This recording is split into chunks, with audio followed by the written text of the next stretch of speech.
People who often kill witches know that under the witch's beautiful appearance, there is a sinister and cunning heart. On the surface, the witch has already made a sneak attack, but in fact, she has already prepared for the sneak attack. When the witch saw that the attack failed, she wanted to escape. The woman picked up the Juge crossbow and shot continuously. In the end, the witch blocked the fatal blow and took the opportunity to sit on the flying stick and escape. But she didn't fly far before she was shot down by a man who was ambushing outside. The man's name is Jack. He and his sister Anna are witch lovers who terrify the witch. The witch knew she was no match for her and could only flee. She used black magic to attack Jack. Unexpectedly, the brother and sister were born immune to all magic attacks. Jack followed closely behind. He fired a series of vertical shots, but they were all blocked by the witch. Then the witch turned around and summoned a big tree to stop Jack. But Jack's two accurate shots created a gap and chased after him. The two sides then started a chase in the forest. The witch's flexible movements always left Jack far behind. Seeing this, her sister Anna on the other side took a shortcut and directly threw the witch to the ground. But unexpectedly, she was thrown away by the witch.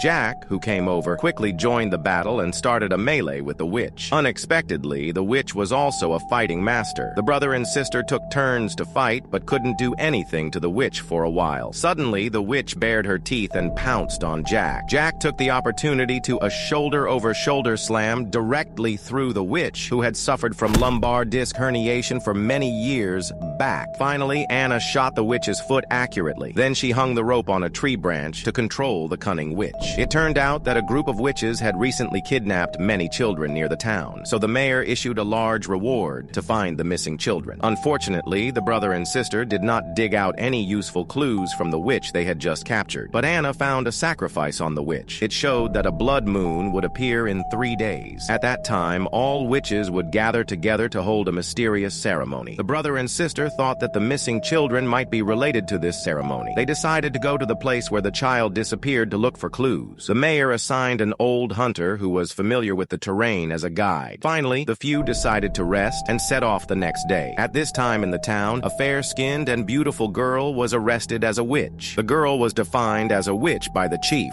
because she had a pair of soul-piercing eyes. The villagers demanded that the girl be burned to death to relieve their hatred. Anna, who came at this time, directly pointed a gun at the chief's head and asked him to release the girl, because any witch who practices witchcraft will be eroded by witchcraft. The body will become rotten and smelly like a corpse that has been dead for a long time. If you liked this emotional story, don't forget to subscribe to our channel, like and comment. Stay tuned for the next video.